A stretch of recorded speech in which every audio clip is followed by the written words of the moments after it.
Tarą kartų žinutę tau, stovi tokia nusivylusi visa tavo keliukas, nežinai, kur eiti, ką daryti. Tikiesi, kad visata tave apsaugos. Tikiesi, kad visata tave vis dėlto myli ir kažkaip taip neapleis. Taip, tave laukia teismai. Arba pas to žmonės kažkokios, kurie šalia tavęs yra teismai vyksta. Ir tau nesako niekas, tave apgaudinėja, žinok. Daug labai apgaulio ir tie žmonės tave apgaudinėja, kad ale pas juos viskas gerai. Bet labai panašu, kad tie žmonės turi kažkokią su teisėsauga problemų, žinok, didelių. Per savo pačius tokius neapdairius sprendimus, galbūt per girtokliavimą, galbūt per priklausomybės kažkokias, taip. Va čia vyras. 2 vyrai yra tavo kelyje dabar.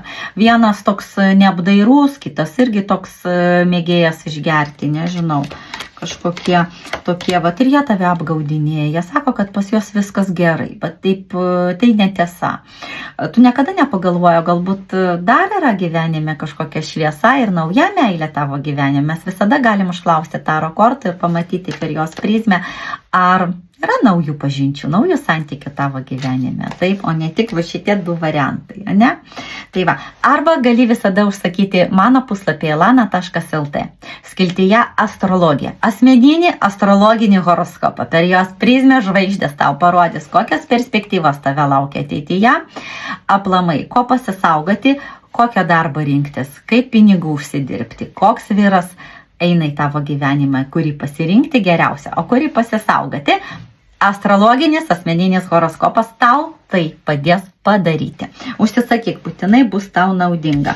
Laikaisi, atrodytų, o ko laikaisi, pati nežinai, bet tie žmonės nėra atviri su tavimi, kurie šalia tavęs dabar randasi. Ir moteris įsipina į tavo dabar gyvenimą, tokia apsukri, labai įdomi moteris, ganėtinai tokia patraukli, bet taip sukiojasi aplink tavęs. Nežinau, ko jinai nori iš tavęs, galim visada kortų užklausti.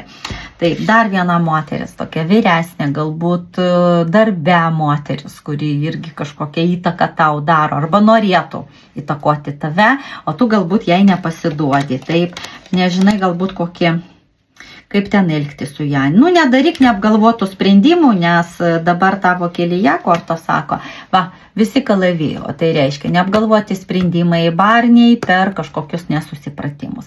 Kaip apsaugoti save nuo tokių nesusipratimų, aš sukūriau tau ir pačiai savo pati naudoju, kiekvieną dieną pas mane stovi čia ant stalo, vis keičiu ir keičiu vienas po kitą. Tai yra stiprus amuletas, apsaugoti tave nuo negatyvo. Įsigyti gali mano puslapyje elana.lt, skiltyje amuletai. Stiprus amuletas